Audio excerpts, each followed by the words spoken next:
ಕೈಗೆಟುಕುವ ದರದಲ್ಲಿ ಯಾವಾಗಪ್ಪ ಚಿನ್ನದ ರೇಟ್ ಬರಬಹುದು, ಕಡಿಮೆ ಆಗತ್ತಾ, ನಾವು ಚಿನ್ನ ಕೊಳ್ಳಬಹುದಾ ಅಂತ ಬಹುತೇಕರು ಯೋಚನೆ ಮಾಡ್ತಿದ್ದೀರಿ. ಪ್ರಮುಖವಾಗಿ ಕರ್ನಾಟಕದಲ್ಲಿರುವಂತಹ ಜನರ ಮನಸ್ಸಲ್ಲಿ ಓಡ್ತಾ ಇರುವಂತಹ ಪ್ರಶ್ನೆ ಅದೇ.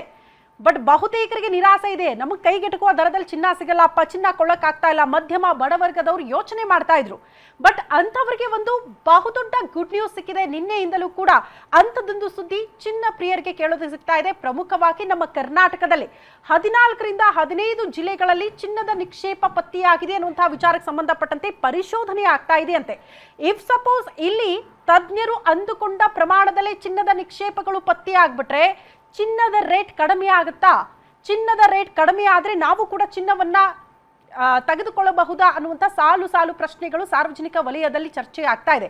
ನಿಮಗೆಲ್ಲ ನೆನಪಿರಲಿ, ಇಡೀ ದೇಶದಲ್ಲಿ ಅತಿ ಹೆಚ್ಚು ಚಿನ್ನ ಉತ್ಪಾದನೆ ಮಾಡೋದು ನಮ್ಮ ಕರ್ನಾಟಕದಲ್ಲಿ ಅನ್ನುವಂಥ ಹಿರಿಮೆ ಇತ್ತು. ಮೋಸ್ಟ್ಲಿ ಅದು ಮತ್ತಷ್ಟು ದುಪ್ಪಟ್ಟು ಆಗಬಹುದು ಅನ್ನುವಂಥ ನಿರೀಕ್ಷೆ ಇದೆ ಈ ಸಂಶೋಧನೆಯಿಂದ. ಹಾಗಾದ್ರೆ ಏನಾಗ್ತಾ ಇದೆ, ಚಿನ್ನದ ರೇಟ್ ನಿಜಕ್ಕೂ ಕಡಿಮೆ ಆಗುತ್ತಾ? ಇದೆಲ್ಲ ವಿಚಾರಕ್ಕೆ ಸಂಬಂಧಪಟ್ಟಂತೆ ಇವತ್ತು ಚರ್ಚೆ ಮಾಡ್ತಾ ಹೋಗೋಣ. ಇದೆ ಈ ಹೊತ್ತಿನ ವಿಶೇಷ ಚಿನ್ನದಂತ ನ್ಯೂಸ್.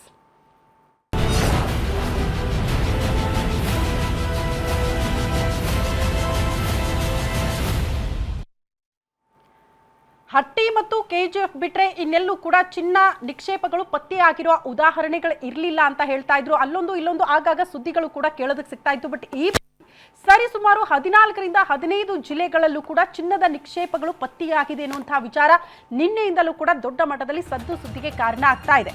ಚಿನ್ನದ ಪ್ರಿಯರಿಗೆ ಆ ಮೂಲಕ ಗುಡ್ ನ್ಯೂಸ್ ಸಿಕ್ಕೇ ಬಿಡುತ್ತಾ ಅನ್ನೋದು ಪ್ರಶ್ನೆ. ಕರ್ನಾಟಕದಲ್ಲಿ ಸಿಕ್ಕಿಬಿಡುತ್ತಾ ಭಾರೀ ಪ್ರಮಾಣದ ಚಿನ್ನದ ನಿಕ್ಷೇಪ, ಇದು ಕುತೂಹಲಕ್ಕೆ ಕಾರಣ ಆಗಿದೆ.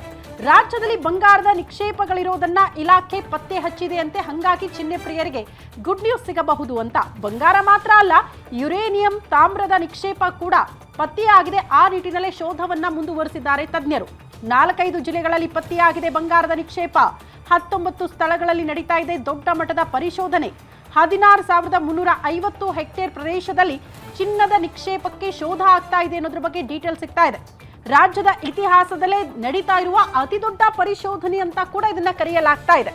ರಾಜ್ಯದ 52 ಸ್ಥಳಗಳನ್ನ ಸಂಭಾವ್ಯರ ಪಟ್ಟಿಯಲ್ಲೂ ಕೂಡ ಅದನ್ನ ಸೇರಿಸಲಾಗಿದೆ ಅಂತ. ಇಲ್ಲೆಲ್ಲ ಕೂಡ ಚಿನ್ನ ಸಿಗಬಹುದು ಅಂತ. ದಕ್ಷಿಣ ಕನ್ನಡ, ಬೆಳಗಾವಿ, ಬೆಂಗಳೂರು ಗ್ರಾಮಾಂತರದ ಹೆಸರುಘಟ್ಟ, ಬೆಂಗಳೂರದ ಕೂಗಳತೆ ದೂರದಲ್ಲೂ ಕೂಡ ಚಿನ್ನದ ನಿಕ್ಷೇಪ ಸಿಗಬಹುದು ಅನ್ನುವಂಥ ನಿರೀಕ್ಷೆಯಲ್ಲಿ ತಜ್ಞರು ಇದ್ದಾರೆ. ವಿಜಯನಗರ, ಚಾಮರಾಜನಗರ, ಶಿವಮೊಗ್ಗ, ಹೊಳೆಹೊನ್ನೂರು, ಕಲಬುರಗಿ ಹಾಗೂ ಇತರ ಸ್ಥಳಗಳಲ್ಲೂ ಕೂಡ ಚಿನ್ನದ ನಿಕ್ಷೇಪಗಳು ಇರೋದನ್ನ ತಜ್ಞರು ಪತ್ತೆ ಹಚ್ಚಿದ್ದಾರೆ. ಅಂದ್ರೆ ಇಲಾಖೆಯ ವತಿಯಿಂದಲೇ ಪರಿಶೋಧನೆ ಆಗ್ತಾ ಇದೆ. ಬಟ್ ಒಂದಂತೂ ಪ್ರಶ್ನೆ ಇದೆ, ಅಂದುಕೊಂಡ ಪ್ರಮಾಣದಲ್ಲಿ ಈ ನಿಕ್ಷೇಪಗಳು ಪತ್ತೆಯಾಗ್ತಾ ಇದೆಯಾ? ಇದು ಪ್ರಶ್ನೆ. ಇದಕ್ಕೆ ಉತ್ತರ ಸಿಗಬೇಕು. ಅದಕ್ಕೆ ಉತ್ತರ ಸಿಗಬೇಕು ಅಂದ್ರೆ ಕೆಲ ಕಾಲ ಕಾಯಲೇಬೇಕು ಅನ್ನುವಂಥ ಪರಿಸ್ಥಿತಿ ಇದೆ.